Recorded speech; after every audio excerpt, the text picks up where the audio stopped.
Hello there, and welcome back to Female History. In this video, we give you an insight into the life of Frida Kahlo.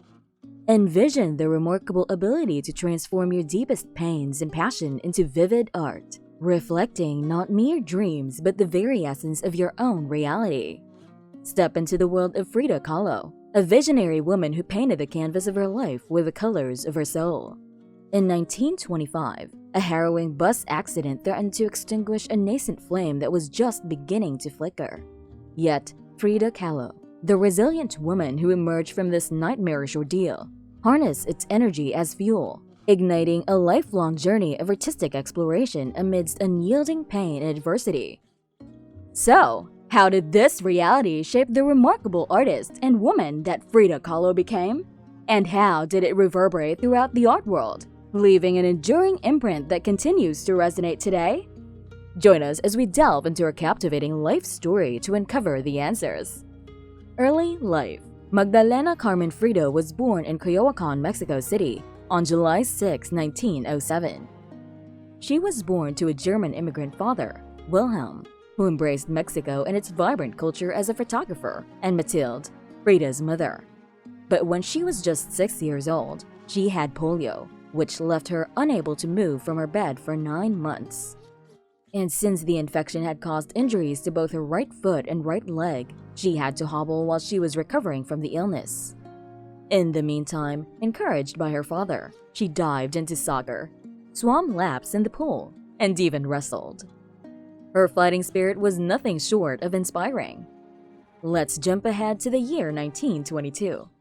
Frida, a rare and remarkable presence, finds herself amidst the prestigious halls of the National Preparatory School. With her vibrant spirit and captivating demeanor, she stands out not only for her colorful ethnic attire and ornate jewelry, but also for her radiant personality. Like a beacon of individuality, Frida attracts others to her side. The young and ambitious Kahlo forms deep connections with her peers, bonding over their shared enthusiasm for politics and intellectual pursuits. Her political interests extended far beyond casual conversation. They ignited a fervent commitment within her. Frida wasn't simply an artist. She embodied the spirit of transformation and carried the torch of rebellion. With unwavering determination, she found her purpose within the Mexican Communist Party and the Young Communist League, solidifying her role as a passionate political activist. Little did she know then her life would take an unprecedented turn. Kahlo's accident. The tumultuous journey of Frida's life took a sudden and tragic twist on September 17, 1925. In an unfortunate twist of fate, Kahlo and her then partner, Alejandro Gomez Arias, found themselves in the midst of a devastating collision between a bus and a car. The details of the accident are as gruesome as they are heartbreaking.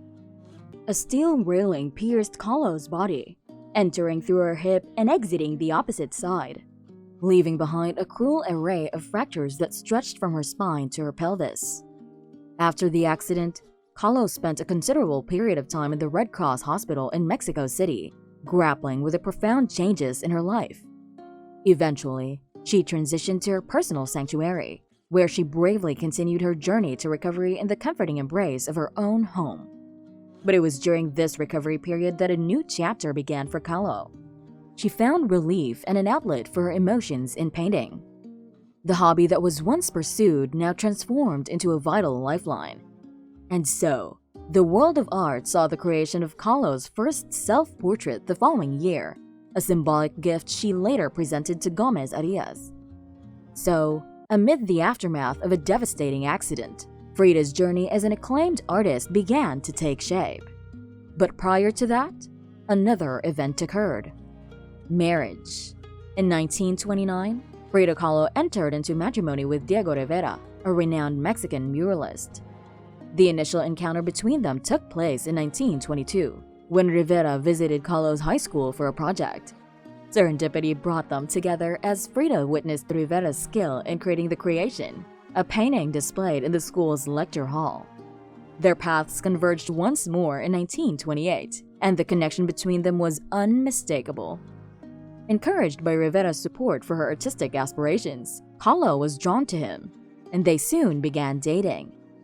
In the early days of their relationship, She was a constant companion to Rivera, joining him on travels for his commissioned work.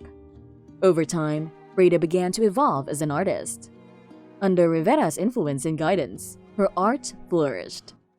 Despite living in the shadow of a husband known for his grand murals, Frida made a distinct mark with her smaller, more intimate pieces.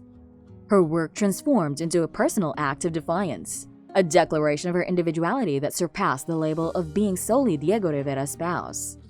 Subsequently, in 1930, they relocated to the sunny city of San Francisco, California. Following a detour to New York City for Rivera's exhibition at the Museum of Modern Art and a brief period in Detroit to fulfill another commission.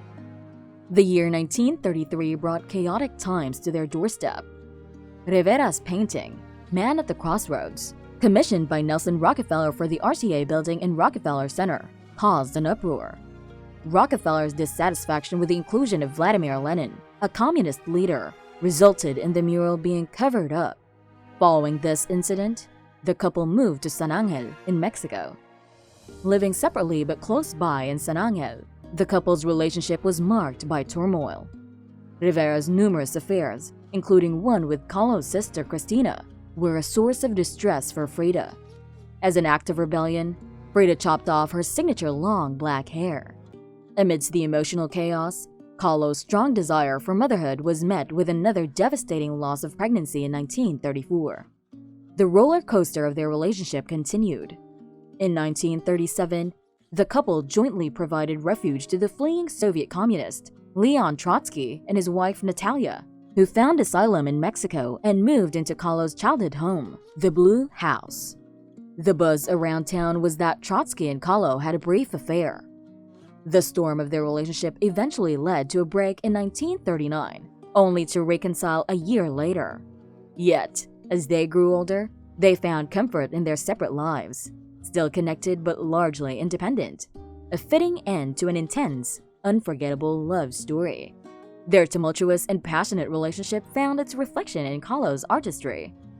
With profound emotion, she channeled her heartbreak and love into her paintings, producing some of the most evocative masterpieces of her career.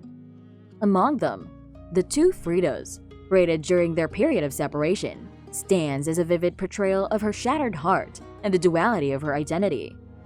Despite the anguish, Frida's unwavering strength and unconquerable spirit radiated from her creations, establishing her as one of the most influential artists of her era. Before we venture further, make sure to hit that subscribe button and give the notification bell a little nudge so you never miss out on amazing videos like this one. A profession in the arts. In 1938, Frida Kahlo crossed paths with André Breton, a prominent figure in the Surrealist movement. Despite this, Kahlo never identified herself as a Surrealist. That same year, she organized a remarkable exhibition in New York City, where nearly half of the 25 artworks showcased were acquired by new owners.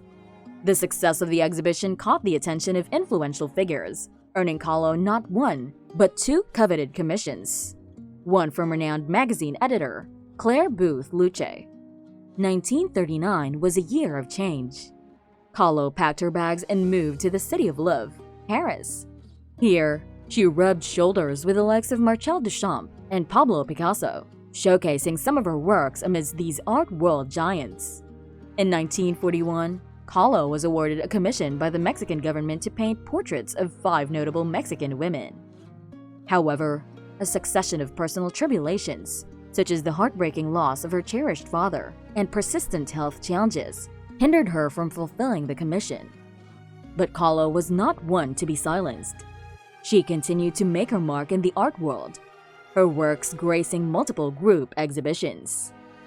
In 1950, the diagnosis of gangrene in her right foot marked the beginning of a challenging journey for Frida. This ailment subjected her to a series of surgeries and an arduous 9-month hospitalization. But Frida was a force of nature. Despite her immobilizing condition, she continued to wield her paintbrush and remained unwavering in her political activism. By 1953, the gangrene had advanced to a stage where amputation of a portion of her right leg was the only viable solution. It was a blow that left Kahlo in the throes of severe depression. leading to her hospitalization again in April 1954, amid rumors of a failed suicide attempt.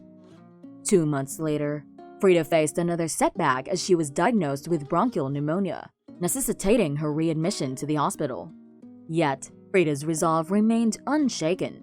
Her spirit, determined as always, refused to bow down to her physical constraints. Her last public appearance on July 2, 1954, served as a powerful testament to the strength of her spirit. Death. On July 13, 1954, a few days after turning 47, Kahlo passed away at her cherished Blue House. While her official cause of death was recorded as pulmonary embolism, whispers of suicide continued circulating, adding an air of intrigue to her already captivating story. So, what do you think about Frida Kahlo? Do you consider her as the greatest female artist ever to live? Share your thoughts in the comments below. Thank you for watching. If you enjoyed this video, you will love our previous video about Eleanor Roosevelt. Find out how she overcame big tragedies and emerged as one of the most iconic figures in history.